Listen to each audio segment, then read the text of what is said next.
Yamuna Tira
Founder Acharya Srila Prabhupada ki Vishnupad Paramaham Sapri Rajaga Acharya Sotar Srimad His Divine Grace Srila Bhakti Siddhanta Saraswati Goswami Maharaj Prabhupada Ananta Koti Vaishnava Vrinda ki Brahmacharya Srila Haridas Thakur ki Prem Se Gaho Shri Krishna Chaitanya Prabhu Nityananda Shri Advaita Gadadhar Shri Vasadi Gaur Bhakta Vrinda ki Shri Shri Radha Krishna Gopa Gopinath Shama Radha Kumkiri Govardhan ki Shri Vrindavan Dham ki Shri Mayapur Dham ki Shri Chaitanya Jagannath Dham ki Gangamaya ki Gangamaya ki Bhakti Devi Tulsimarani ki Harinam Sankirtan Yagya ki Hari Krishna Mahamantra ki Kirtanesvara Bhagavatam ki Itagor Premanande all glories to the assembled devotees all glories to the assembled devotees all glories to the assembled devotees all glories to Shri Shri Guru Shri Gauranga all glories to Shri Prabhupada Shri Prabhupada ki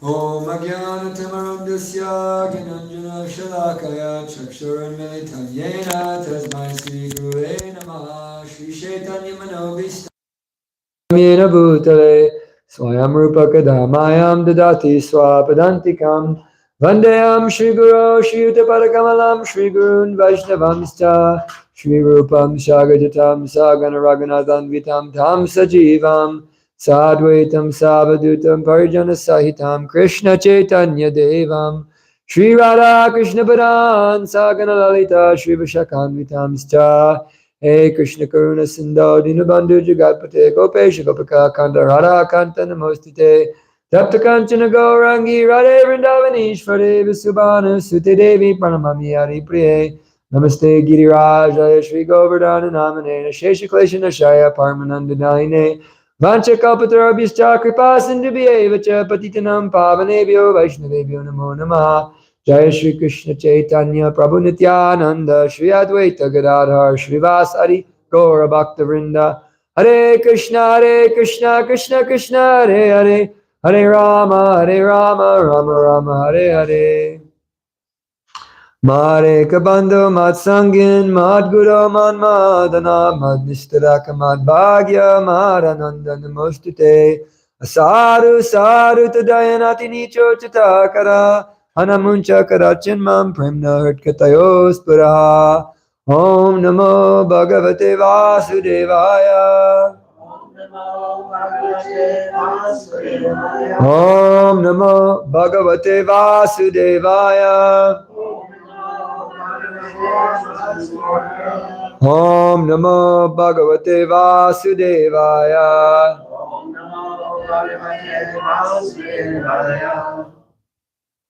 Narayana Namaskritam Naram Chaiva Narottamam Devyam Saraswatim Vyasam Tato Jayam Madhurai. Nastapareshu Bhadreshu Nityam Bhagavata Sevaya Bhagavate Utamashloke Bhakti Bhavati Naishtaki. Hare Krishna, dear ones. Today we're reading from Srimad Bhagavatam, Canto 5, Chapter 2, the activities of Maharaj Agnidra, and text number 2. And it's in prose, so I'll just read it and we'll go to the word for word. Saka karachit pitraloka kamaha suravara vanita krida chaladronyam bhagavantam vishvashujampatim avrita paricayopakana karana atmaika grayena tapasyara dayambu babuva.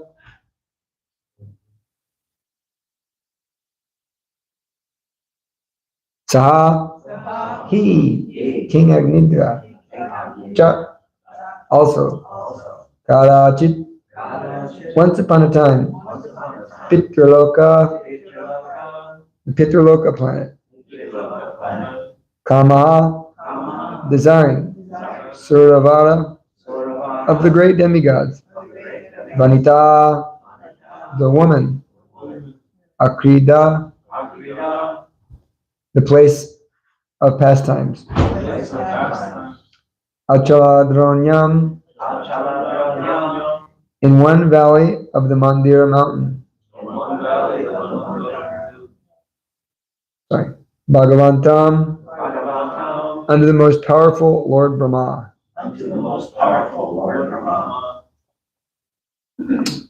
Vishvashrujam, of personalities who have created this universe. Patim, the master.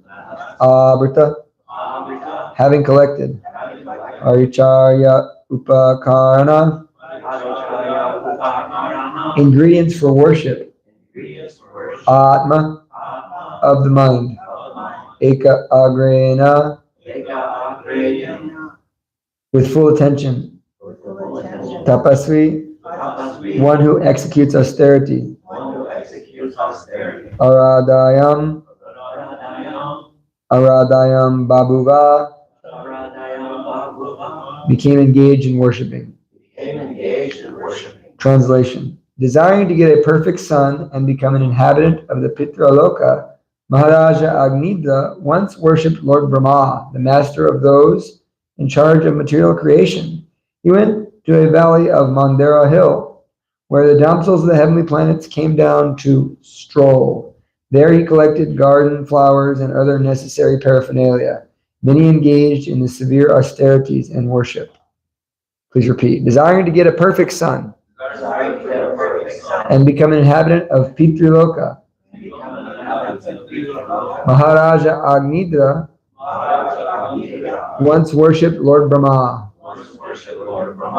the master of those in charge of material creation. He went to a valley of Mandara hill, where the damsels of the heavenly planets come down to stroll. There he collected garden flowers and other necessary paraphernalia. And then he engaged in severe austerities and worship. Srila Prabhupada's purport. The king became Pitraloka Kama, or desirous of being transferred to the planet named Pitruloka. Pitruloka is mentioned in Bhagavad Gita. Yanti Deva Vrta Devan Pitrun Yanti Pitrurataha. To go to this planet, one needs very good sons who can make offerings to Lord Vishnu, and then offer the remnants of their forefathers. The purpose of Shraddha ceremony is to please the Supreme Personality of Godhead, Lord Vishnu. So after pleasing him, one may offer prasad to one's forefathers, and in this way make them happy. The inhabitants of Pitruloka are generally men of the karma kandya, or fruit of activities category, who have been transferred there because of their pious activities. They can stay there as long as their descendants offer them Vishnu prasad. Everyone in heavenly planets, such as Pitruloka, however, must return to earth after exhausting the effects of his pious acts. As confirmed in Bhagavad Gita, Kshine Punye Martyalokam Vishanti. Persons who perform pious acts are transferred to the higher planets. When the effects of their pious acts are over, they are again transferred to earth. Since Maharaja Priyavrata was a great devotee, how could he have begotten a son who desired to be transferred to the Pitruloka? Lord Krishna says, Pitrunyati Pitrurataha. Persons who desire to go to Pitruloka are transferred there. Similarly, Yanti Mad Yaji no Pimam. Persons who desire to be transferred to the spiritual planets, Vaikuntha, Lokas, can also go there. Since Maharaj Agnidra was the son of a Vaishnava, he should have desired to be transferred to the spiritual world, Vaikuntha Loka. Why then did he desire to be transferred to the Pitruloka? In answer to this, Goswami Giridhara, one of the Bhagavatam commentators, remarks that Agnidra was born when Maharaj Priyavrata was infatuated by lusty desires. This may be accepted as fact because sons are begotten with different mentalities according to the time of their conception. According to the Vedic system, therefore, before a child is conceived, the Garbhadana Samskara is performed. The ceremony molds the mentality of the father in such a way that when he plants his seed in the womb of his wife, he will beget a child whose mind will be completely saturated with a devotional attitude. At the present moment, however, there are no such Garbhadana Samskaras, and therefore people generally have a lusty attitude when they beget children, especially in this age of Kali. There are no Garbhadana ceremonies. Everyone enjoys sex with his wife like a cat or dog. Therefore, according to Shastric injunctions, almost all people of this age belong to the Sudra category.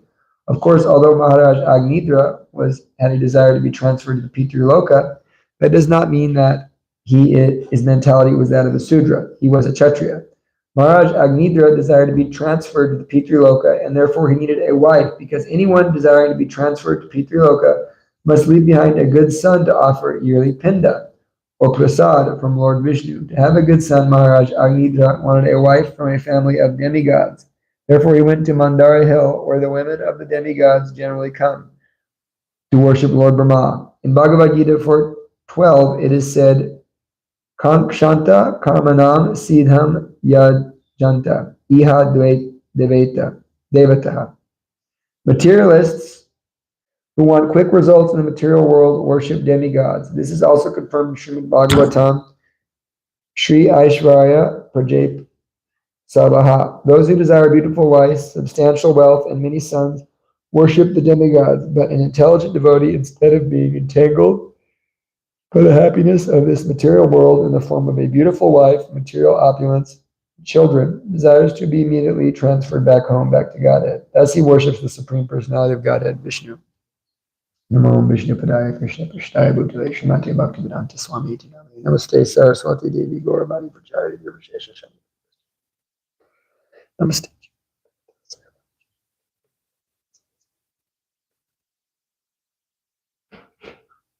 Fair warning, my brain feels fried out today, so forgive me. But it isn't to its normal standard. I'm just feeling fried. My brain's not functioning right. It's a nice verse here. We're emphasizing the Garbhadana Samskara, which is a very important part of human society. The Bhagavatam introduction says that the Bhagavatam is a cultural presentation. And so many times there are devotees who want to remove the cultural elements of Krishna consciousness as if they're unnecessary. But Prabhupada is stating that Bhagavatam is a cultural presentation. And we hear that verse that it is transcendental words meant to bring about a revolution in the impious lives of this world's misdirected civilization. So civilization is misdirected. That means culture is misdirected. What is our culture? Our culture is movies. Our culture is pornography. Our culture is exploitation of women, exploitation of animals. This is the culture. And so the cultural elements of Bhagavatam are implicit in that we need to, that therefore the Krishna consciousness movement to be successful. Because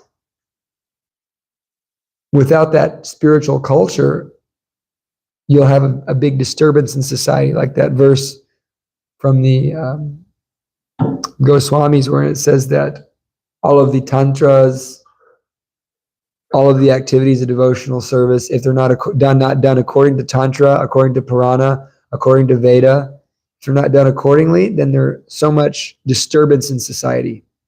So we may see that there are some people chanting Hare Krishna, but if they're not chanting Hare Krishna according to the Vedic instruction, they're a disturbance in society. And they're definitely a disturbance to the devotees. We can see that. We know certain individuals. They chant. They charge $300 to chant. Come chant in a concert. This is a big disturbance for a devotee. If you actually have devotion, this is very disturbing. My Guru Maharaj, he becomes very disturbed when he sees this. It's like visible disturbance from such chanting of those trying to make money off Mahamantra. Prabhupada's giving Mahamantra for free. We're doing kirtan every day for free. People can come and we're dancing, having ecstatic time every morning, but no one is so interested. They want to pay $300 to get cheated by some meat eater chanting Hare Krishna. He doesn't even believe Krishna is God. What benefit do they get? We can say, oh, so many things, but Prabhupada says that this is milk touched by the lips of a serpent. This type of chanting has a negative effect. And I've seen it with my own eyes. I've seen this type of chanting actually cause disturbance as it emanates out. You see devotees start fighting. And I've seen this, seen it. So therefore, devotional service should be done according to the Bhagavatam culture. Now, that doesn't mean I'm saying everybody has to, dress in dhotis and saris constantly, and so many things should change in the world. I'm not saying that, but there is a culture in the Bhagavatam that's presented, and that's a culture of behavior. And not one of the higher elements of devotional service, but one of the elements of a world practicing devotional service is that we all have our certain roles.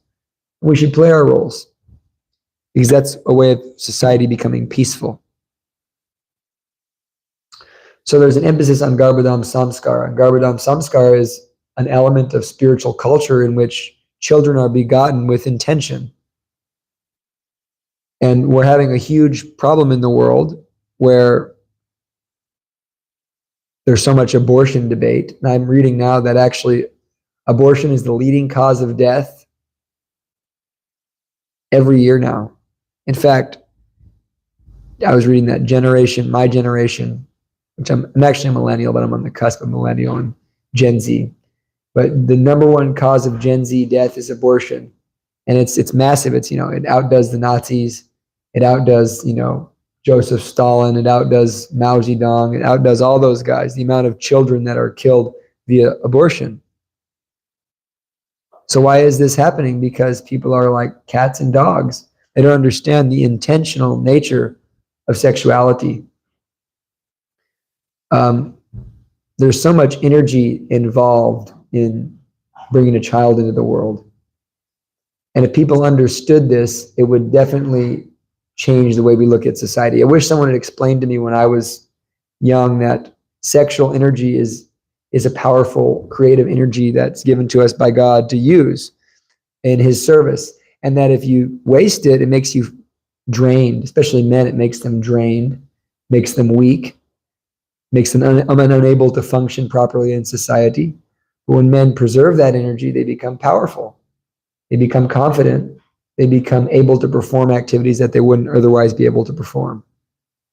So we wonder why human beings just seemed a little bit tougher back in the day, because society is promoting the waste of sexual energy and the utter disrespect of sexuality, which Krishna, of course, says that I am sex life, which is not contrary to religious principles. This is actually a divine thing, but the material world, as it tends to do, is corrupting it very deeply. So a point to be made here is that even a pure devotee like Maharaj Pritavrata can beget a child who is not a pure devotee. And one of our acharyas, Giridhara Acharya, explains that this is due to him being absorbed in a material mentality at the time of conceiving his child, Maharaj Agnidra. So even though he was a pure devotee and he did go back to Godhead, he had a momentary lapse of that consciousness where he became absorbed in lustful thoughts. And in that consciousness, children were begot, and that child came out and was not a pure devotee. He was a pious, but he wasn't a pure devotee. In fact, he wanted to go to the P3 Loka, which is crazy. For someone who's a devotee, that type of thing is crazy. Why would you want to go to the heavenly planets? It actually is crazy. It shows that we don't understand any knowledge. Once there was a story about some Russian devotees, and one Russian boy started coming to the temple in Russia. And some Russian devotee told me this, and he kept coming. He was acting really well. He was chanting nicely. They finally said, yeah, you're a nice devotee. What do you want from all this? And he said, I want to go to the Swarga. And the devotee said, no, you don't. He said, no, yeah, I do. I don't want to go back to God. I want to go to Swarga. So said, they didn't understand. Yeah, I want to go to Swarga. But I know that chanting Hare Krishna is the best way I can do that anyway, either way. It'll fulfill all my desires. So, and the devotees were very bewildered, but I told this to one devotee who's actually Keshava. And Keshava got really visibly disturbed. He says, that's just so stupid.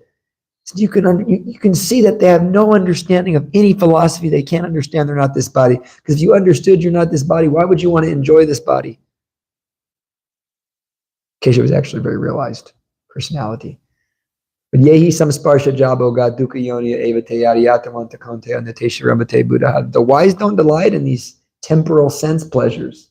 The wise are not delighting in them because such pleasures have a beginning and an end. It doesn't mean they don't come. We delight in our prasadam when it comes. You have a nice plate of delicious mahaprasadam in front of you. You can delight upon that. And so in due course of time, devotees will have sense gratification as it comes, as it goes. But we're not delighting in that as the all in all. Rather, we are delighting in Krishna, in the name of Krishna, and understanding that's the true nectar of life. So even a pure devotee, if he's not conscious of this lustful nature, can have a child that is not of a spiritual nature. And why is it that Maharaj Agnidra, even though born into a pure devotee family and understanding and hearing this stuff likely from birth, and we see this also in ISKCON, it's not new to us, that some of these children born in the Hare Krishna movement are very materialistic, not to offend anybody, not in our temple that I see, but sometimes you see tilak, dhoti, but very, very materialistic. How do we understand this? They don't care about going back to Godhead. Bhoga Shvarya Prashaktanam Te Aparita Chetasam Vivasyatmika Buddhihi Samudana Vidyate. In the minds of those who are too attached to material opulence and sense gratification and are bewildered by such things, the resolute determination to perform devotional service to the Supreme Lord does not take place.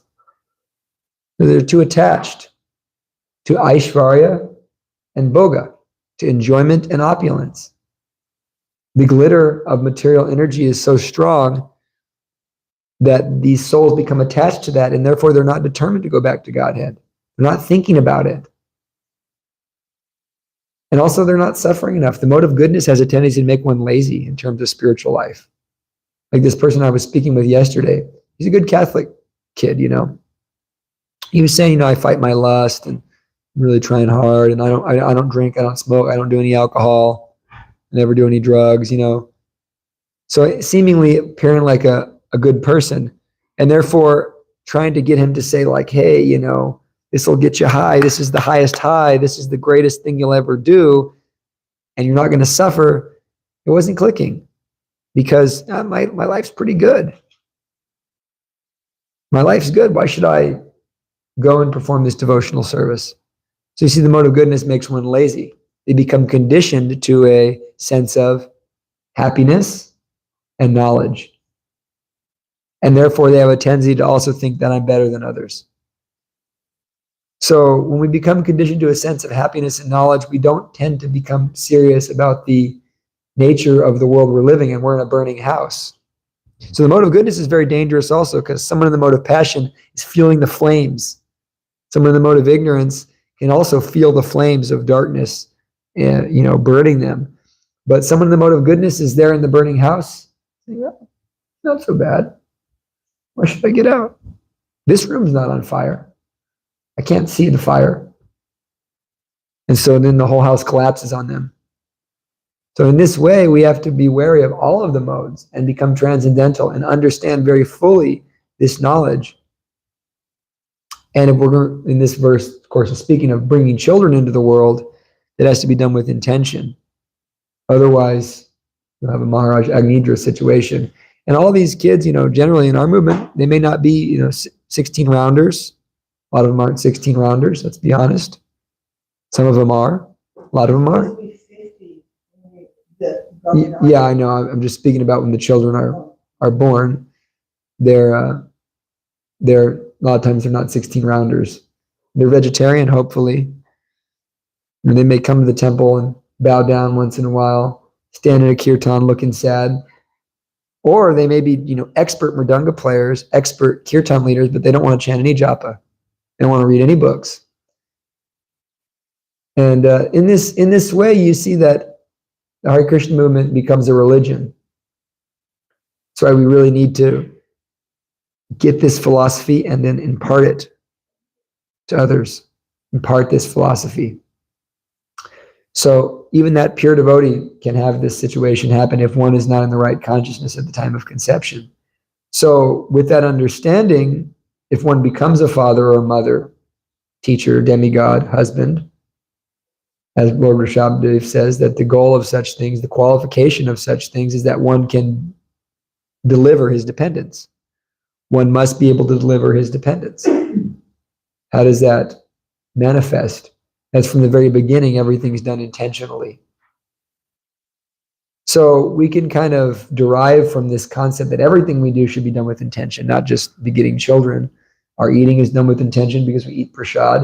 And if we eat prasad in an unintentional way, just eat prasad without thinking that it's prasad, honoring the prasad, then basically it doesn't really act the same way as prasad. Prasad is meant to be honored, either alone and honoring it, or with devotees, speaking about Krishna. In this way, you're honoring prasad. You're not just eating mindlessly, because that's going to affect our consciousness.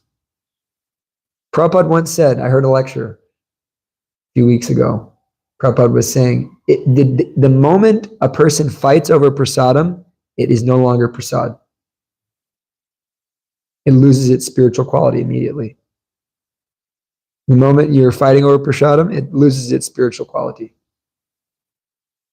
So in this way, prasadam also has to be honored with intention. So we see that all of the things the materialists are doing, that they're absorbed in, that means eating, sleeping, mating, and defending, those things also exist for the devotee. But for the devotee, they are transcendentalized. The devotees are eating prasad, honoring prasad. The devotees are bringing children into this world with intention via the Garbhadan Samskara and raising Krishna-conscious children. That's a pure devotional service. I was in Mayapur 4 years ago, and Jayapataka, this was during a really hectic time in Mayapur. They had just, some of this hardcore child molestation stuff that was going on in the Gurukul was really being exposed, and a lot of people in Mayapur were really disturbed at that time. And Jayapataka Swami came out, and he was visibly disturbed. And he was saying, Jayapataka Swami can get very animated, even in his current condition. He was saying, why don't you just get married? He said, if you can't, if you can't control your senses, get married. He was roaring this. Why don't you just if you can't control your senses, why don't you get married? And he said, if you fall down with your wife, it's not sinful, but it's not pure devotional service. So don't think that you're performing pure devotional service, but at least it's not sinful, because otherwise you're going to go to hell. And then he started naming off the hells. really like, it was really intense. Me and Balaram Shakti looked at each other. He started naming off Kumbhi Baka, and he started like roaring the names of hell. We were really, felt like the whole temple was being chastised by Jayapataka Maharaj. It was a very intense situation. But he made that point that, marriage is a protection, but it's not pure devotional service. But having children, he made the point also, but having children for Krishna, that is pure devotional service. That is not different from any other form of pure devotional service. So it has to be respected in that way. Even a grihasta who's actually living in that way, they're a pure devotee. If they're following accordingly to the actual rules and regulations strictly, they're non-different from a pure devotee. They're a pure devotee of the Lord. So in this way, dependence must be delivered. And there's example in the Bhagavatam, and I've given this example many times, but I'm going to give it again because it's very relevant to the class, about the Garbhadam Samskara and the effects it has. So we have our great example in terms of the non-Garbhadam Samskara, Grihamedi consciousness in Diti and Kshapya Muni. Of course, Kshapya Muni had many wives, all the sons of Daksha, of which we are related to. And the different races were coming from him based on the names of those wives. And so the demigod race, known as the Adityas, are the sons of Aditi. And the demon race, there's actually more than one demon race. There's the Danavas, which are also children of Diti, but the very famous demon race, the Daityas, are the children of Diti. And so at this point in time, Kashapya Muni had children with all of his different wives. I believe it was 16. That's the number. Might be wrong. But he had children with all of his wives besides Diti. And so Diti was feeling the desire to have a child, and she was feeling very lusty.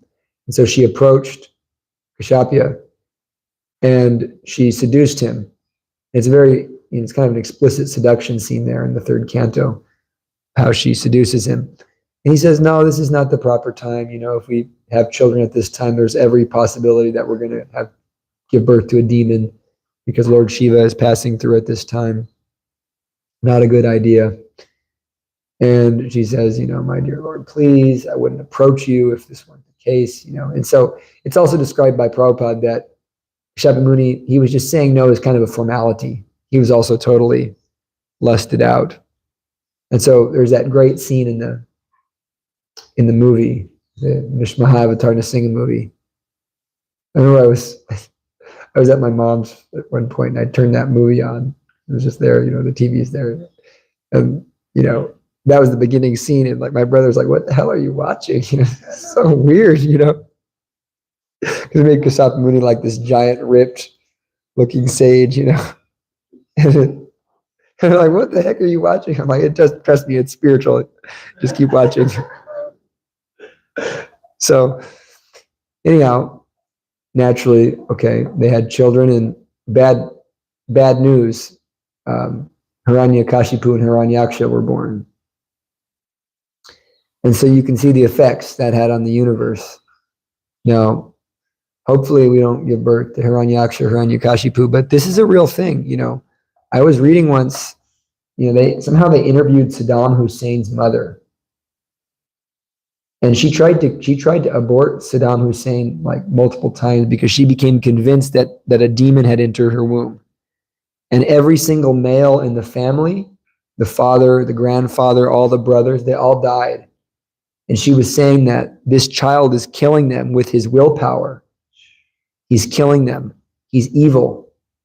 The child is killing them because he doesn't want any other male. And that child became Saddam Hussein, who was a real Maha demon. So it is real. Demons are real. And we could say, oh, that devotee's a demon, but a real demon is something different than, they're coming from the lower planets, like we were speaking earlier. So vice versa to that. And, just to point out that Kardama and Kashapya and Diti didn't enjoy, it was their whole horrible experience. Their whole household life was pretty horrible together. If you think about it, burning lust, have children, then your children both get murdered by God, which is actually, she was actually happy about that. But she felt so remorseful after that. The next day it was all remorse. And then Hiranyakashipu and Hiranyaksha are born. And they're both, having a bad child is like horrible for the parent. You see that in Maharaj Anga. And Maharaj Anga was so pure devotee. He was a pure devotee of God. Maharaj Anga was so devoted to Krishna, and he had a child with the daughter of Mrityu Death, and she was not of good consciousness. And so even though he was a pure devotee, because the mother was Mrityu daughter, the child born was Vena. Vena was a psychopath, and he was, I believe, the oldest instance of a recorded child serial killer, because he was doing things, he was like killing animals as a child. All the symptoms of a serial killer are there in Maharaj Vena. So he was a disturbed personality. And so many times Anga tried to reform him, tried to do so many things, and finally Anga just realized this is useless. This son is just, this is a horrible thing. And he just walked out, went into the forest, just walked out on everything. So having a bad son is just, it's a horrible thing. And so Ditya and Kashapya, it was not a good experience. On the other side of things, you have Kardama in the same canto, Kardama and Devahuti. So you see Kardama was a brahmachari, strictly following, strictly trying to become Krishna conscious. And then at a certain point, he decided, I think I want to get married. He didn't even go out and try to find a wife. He didn't, change his ashram. He just was thinking, oh Lord, the desire is there. I'm not going to hide it from Krishna. And because he was acting like a pure devotee, he was serious about his own sadhana, not serious about trying to go get sense gratification, make money, and, conquer the material energy. The Lord provided. The Lord provided beautiful devotee girl, son of Swayambhuva Manu, who's a pure devotee, and Devahuti. And so then they were married, and what did they do? They performed a lot of tapasya. They performed a very, you could say, a hardcore Garbhadan samskara. They were performing great austerity, great meditation for so many years. Then at a certain point, she said, I want to have children. And they had children, and they actually enjoyed on a material level. They enjoyed. And they had 9 daughters and 1 son. And then afterward, she said, I didn't enjoy, actually. It was no fun because I'm still stuck here in the material world. And I was ultimately unsatisfying. But she was associating with Kardama. You see, that was the big element, is that her devotee life, her life as a grihastha, was associating with Kardama Muni, who was a pure devotee. And so because of that, her child was not just a normal good devotee child, was Lord Kapila Dev himself. And she was enlightened by associating with her own child, Lord Kapila Dev. So in this way, this grihastha life elevated her and elevated Kardama. It elevated Kardama beyond the desire for sense gratification, and elevated her beyond the desire for sense gratification. Both of them went back home, back to Godhead. So in the material world today, people are all looking for love. Everybody wants love, but generally that desire, this is a psychological fact. Psychology talks about this also. You can read, Carl Jung. It's very prominent in his writings that this, the sexual fantasy, the desire for sex, so much of the time it's people are looking for, actually just love. They're looking for a connection, and that translates into just lust. And that's a fact even with all addictions. We see that in the Vietnam War. All these guys were heroin addicts over in Vietnam. And when they came back to America, they just let go of heroin like that.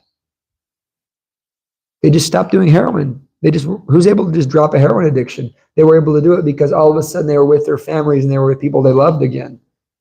So that addiction was a coping mechanism for this hole in the heart, which really is basically a hole that is filled by loving relationships, most importantly with God, but also with God's devotees.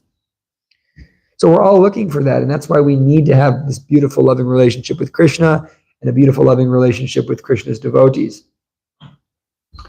So I heard a beautiful lecture by Radhanath Swami, and it's been ringing in my head. What Radhanath Maharaj was saying was, No one was ever loved by the money they had. No one was ever loved by the beauty. No one was ever loved for their, their abilities. Everybody, the genuine reason someone is loved is for their compassion. I thought about that. I thought about devotees. You can be the greatest dancer, dancing, and you can be giving all these great classes and know so many shlokas. You can be so many things. And I was thinking about all the devotees I love, and every devotee I love is because of their compassion. It's because of their service to Krishna, their desire to serve. And so the material mind tends to want this subtle sex desire, which is fame, profit, adoration, distinction. Look at my classes, look at my dancing, look at my singing, look at my service attitude, look at my humility. That's not why you're loved. But when you genuinely are compassionate and you take the Krishna consciousness movement seriously, I'm going to serve Krishna in some way, shape, or form by helping the poor, fallen, conditioned souls and helping my fellow devotees go back home, back to Godhead. Then you'll find you're swimming in love. I was not here last Friday morning. I wasn't here. And I felt all the devotees were so concerned when I wasn't here. So I felt so much love. I felt very like, wow, the devotees are so kind. Be so compassionate. And I was thinking, I have no good qualities, but I'm serving Krishna. And so somehow or another, they see good qualities in me. So this is how it actually works. This is actual love. So we see this in most cases, when you understand that love is coming from our compassion and from our desire to serve Krishna, it pretty much shotguns the love that exists in family life. That's why Prabhupada says there's no real love in the material world. Because there's always that element of lust, which basically distorts and destroys the whole thing. And so when family life, in its only possible form to be a genuine spiritual thing, it has to be dedicated to serving Krishna and spreading Krishna consciousness. And we see that in Bhaktivinoda Thakur. We see that in Bhaktivinoda Thakur. His family life was such a family life that was dedicated to serving Krishna, where it's actually a facility for serving Krishna. Otherwise, we can say, I love my wife, but if there's lust there, how much love is there? Because that's not an act of compassion.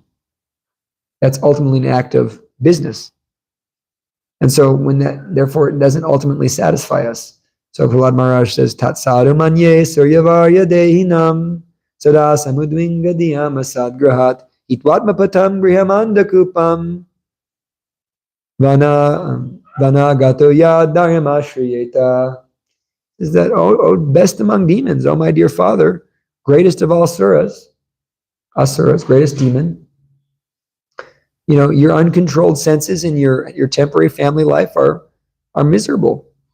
He says, and you're being dragged, hitvatma patam, to this death of the soul. It's the killing your soul. Hitvatma patam griham andakupam. It's like a dark well that's killing your soul. Therefore, he says, vana gato yad dharmashriyeta. You should go to the forest and take shelter of Lord Hari.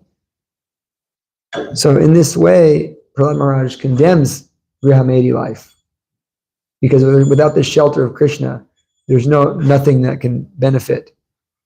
And he says that these uncontrolled senses lead us into hell. Says, because people are vowed. Grihavrata, we see that in the world today. Grihavrata, Prahlad Maharaj uses this word, Grihavrata. They've taken a vow to enjoy material life. What is the verse?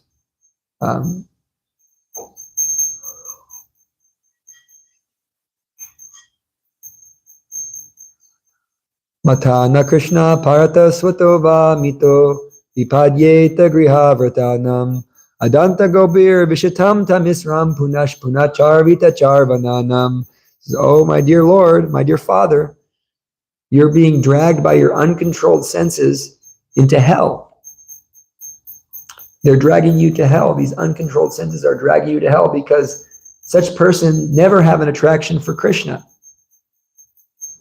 They're never attracted to Krishna. Matir na Krishna parata swatova. They're never attracted to Krishna because they've taken grihavrata, they've taken a vow to enjoy their senses. And therefore, punash punacharvita charvananam, they're chewing that which has already been chewed. We've already been chewing this. We've done this so many times. Think about it. Think about how many, any type of sense, you just pick whatever sense enjoyment you've done in your life, you've done it more than once. And, actually, you just keep doing it. That's the trick of sense gratification. I was with Govinda Datta Prabhu, and I said something about sense gratification. He said, there's no such thing as sense gratification. The senses cannot be gratified. They cannot be gratified. There's nothing that will gratify your senses.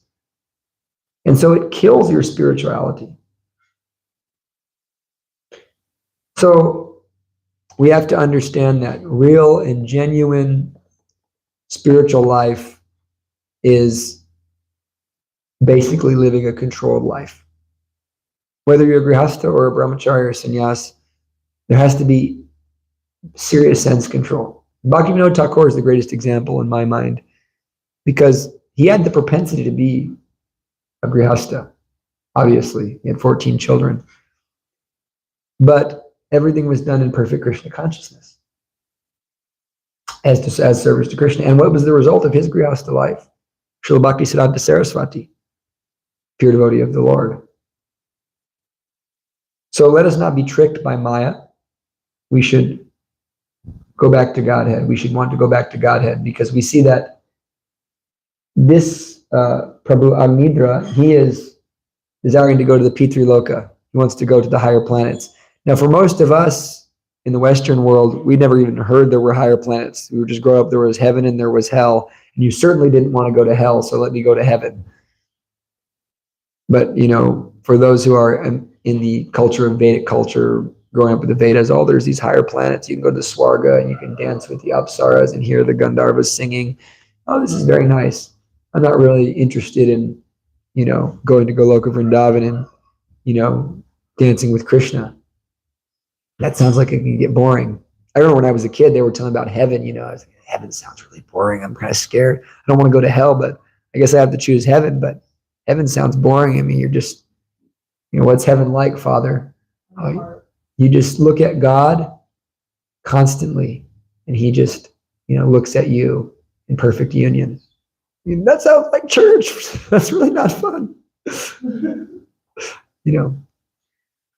Actually, now we understand that looking at Krishna would be awesome. You can do that eternally. But, there's no concept of that. But actually, it's more than just looking at Krishna. You're doing pastimes with Krishna and all these activities with Krishna, serving Krishna perpetually.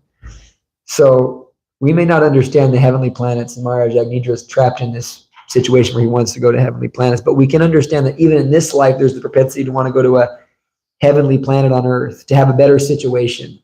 That's the trick of Maya. Let me improve my situation. Oh, this looks better. I would just, I just need a bigger house. I just need a better wife. I just need to switch my ashram. I need to, improve some way. Let me just improve in some way, shape, or form. Let me just go, this will be better. What grass is greener on the other side? Don't be tricked. Maya is always tricking you. She's always trying to trick us with this, things are going to be better once I get this, once I do that. And your karma will force you to go where you have to go. Whatever shifts you're going to have, whatever bigger house you're going to get, that's going to happen naturally. So you might as well not focus on it. Focus on Krishna. And this is the whole concept of karma yoga. Do your bhakti sadhana as strongly as you can, whatever your position is. Do it as much and as good as you can. And then perform your work, and don't be attached to the fruit. Be attached to the work itself by offering that work to Krishna. If you do a great job at something, you may or may not get a good fruit, but you offered that great job to Krishna. Now, on the positive note, generally, if you do a great job, the fruit is pretty good. And you can offer that to Krishna, and it improves your life. But if you're always thinking about the fruit, it basically destroys your ability to work. When I was in India last time, I spent a lot of days with Radhesham Prabhu. It was like some incredible Maha mercy I got caught up in. And I happened to be in Calcutta with him, and then he liked my kirtan. Then they invited me to go preaching with them at IIT Kharagpur, which is basically the MIT Harvard of India. Actually, they drop out of there to go to MIT. It's really, really high level school. And so, I'm watching Radhesham, Just never stop. He's in samadhi, unbelievable samadhi, working constantly. I mean, I watched him wake up on Ekadasi and chant japa from 6 o'clock to 6 o'clock, 12 hours, chanting japa. Seen in my own eyes. And not like half japa, like, he's like absorbed. And he was like, how much did you chant today? I was like, yeah, chant 30 rounds, Prabhu. That was a lot for me. So a devotee can work in that way because they are not focused. And I read a book by him because I wanted to see, he wrote a book. He said, smart work, not hard work. It's one of my favorite books. I lent it to Nadia Bihari. Get back. Smart work, not hard work. But the point he makes in that book is that, the karma yoga process or the devotional process of working is that you're focusing on the work. You're offering each thing you're doing to Krishna. You're doing a good job. And the fruit's going to be good if you do like that anyways. So why even focus on the fruit? So don't be tricked by trying to want to go here, want to change this, because, at the end, it's all going to go away anyway. So let's just focus on going back to Godhead and let whatever happens. And if we find ourselves in a situation like the family life situation or any type of attachment, understand this example. This is a great example. I think it's given in the 6th canto. We say, I have my father, my mother, my children, my, different friends and so forth, society, friendship, and love. But we should also understand that none of this is ours. And a great example is given is, how many of you are proud owners of a quarter? Who here's a proud owner of a quarter? I don't know about proud. Nitai's a proud owner of a quarter. Yeah, Joe has so many coin collection, right? If you're a proud owner of a quarter. Now, whose quarter was that before it was your quarter? How many people have owned that quarter? If you have a quarter from 1965, they're still floating around, a lot of them. You get 1965 quarter. How many people have owned that quarter? But when that quarter is with you, it's your quarter. But eventually you're going to give that quarter to a store and put it in the hundi. It's going to go somewhere else, and it's going to be someone else's quarter. So in that way, all of the people in our lives, our so-called friends and so-called situations, and this is they're like quarters. Right now it's mine, but next it's going to be someone else's. It's going to be someone else's. You're my child now, and you're someone else's child in his next life. And I'm someone else's child in the next life. And so in this way, we don't become too attached. Understanding this. So how do we deal with these things? Because Prabhupada says also in the purport to Bhagavad Gita, 13,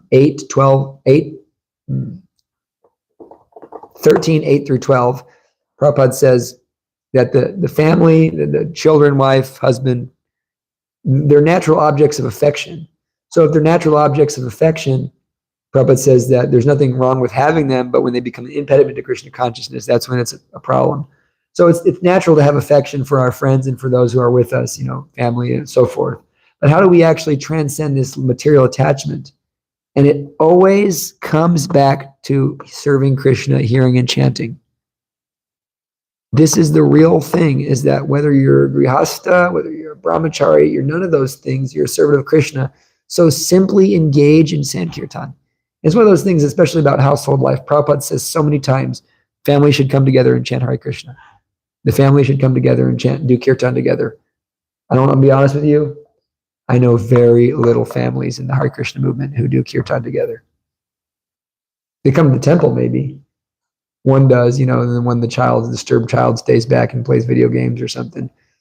But some of the other devotees I know that aren't ISKCON devotees, the Siddhaswarupananda devotees, they have one really wonderful quality is their families. They get together, they do like 2 or 3 hours of Kirtan a night. They're playing guitar. And it's really, they have these amazing, like in my experience, I don't know, I'm sure there's skeletons in the closet, but just in my experience is they have really wonderful families, and they're really powerful, and they're really pure. And so Prabhupada recommends that, families should do Kirtan, families should do Kirtan, families should do Kirtan.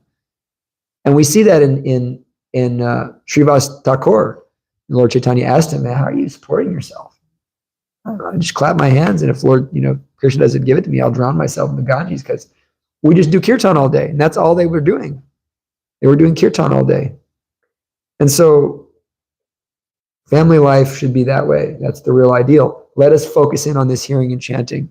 That's what it always comes down to. Prabhupada says it so many times. Just hear Bhagavatam, eat some prasad, chant Hare Krishna, invite other people over to do so, and have a blissful life. So it is the solution. If you're a brahmachari and you're not doing proper hearing and chanting, it's the same thing. It's doesn't give you any benefit. There's nothing. You have to be absorbed in hearing and chanting. That's all there is to it. There's no other way. Shrama eva hikevalam. If you don't have that taste for that rati, for this vishvakshina kata, then shrama eva hikevalam, it's useless. Okay, we'll stop here. Any questions or comments?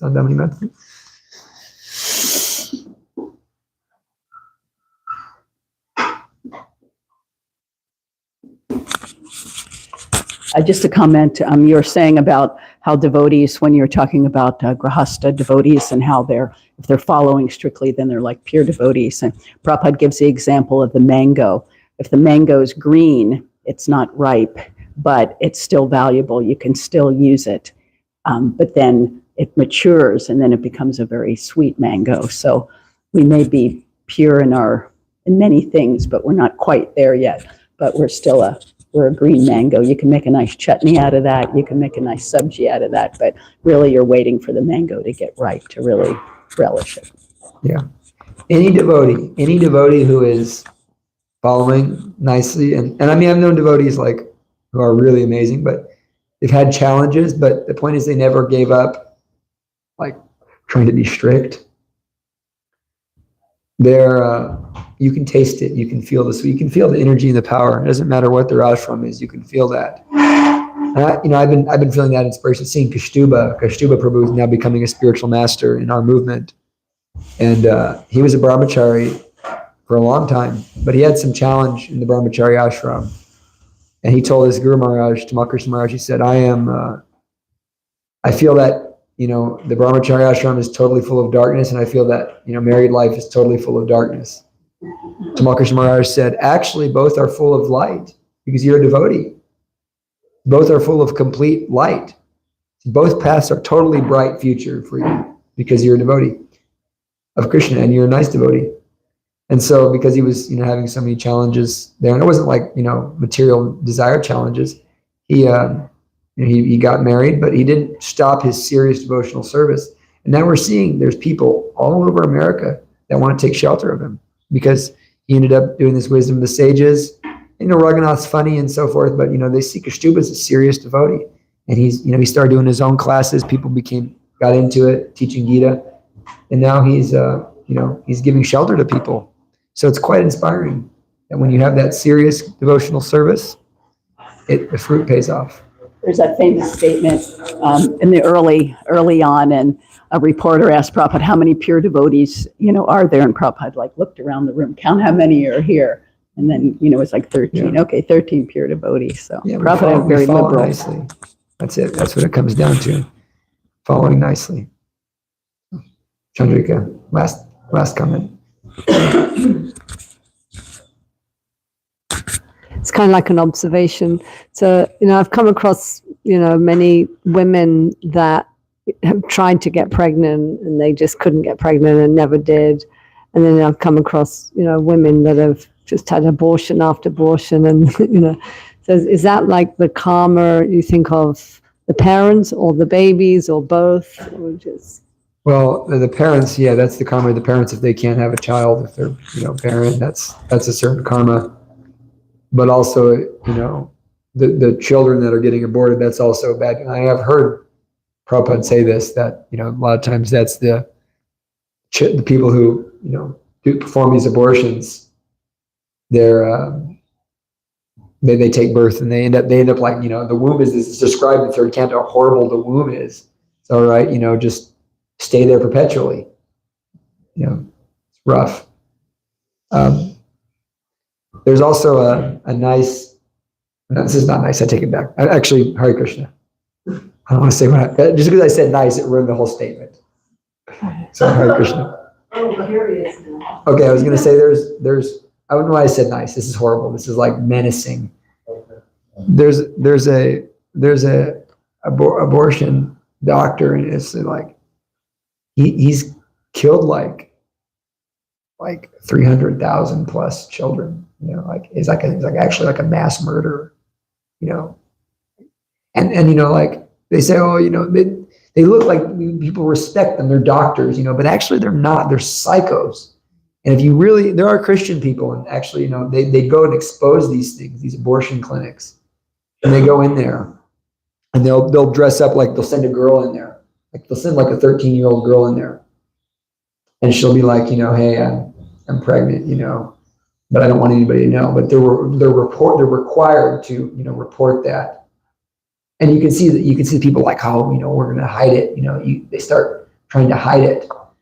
And then, you know, they sent some guy, you know, he goes into this like abortion, you know, conference. And like these people are laughing about like how they save like body parts of children, like, you know, like Siamese twins and stuff. And they're like, it's disgusting. It's literally satanic. It's real. It's a satanic organization. It's a satanic thing. And it's, you know, it's a sacrifice to Baal. That's what it really is. When you come right down to it, it's satanic, and we just act like it's not, but it is. It's demoniac, and so, you know, we always have to speak out about it, and we have to understand that.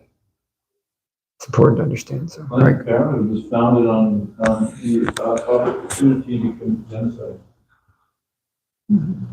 The founder wanted to start some genocide on a certain group of people. Yeah, I mean, there are people out there who just love to kill.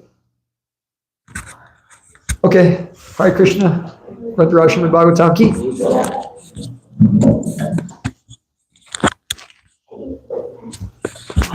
Why did you say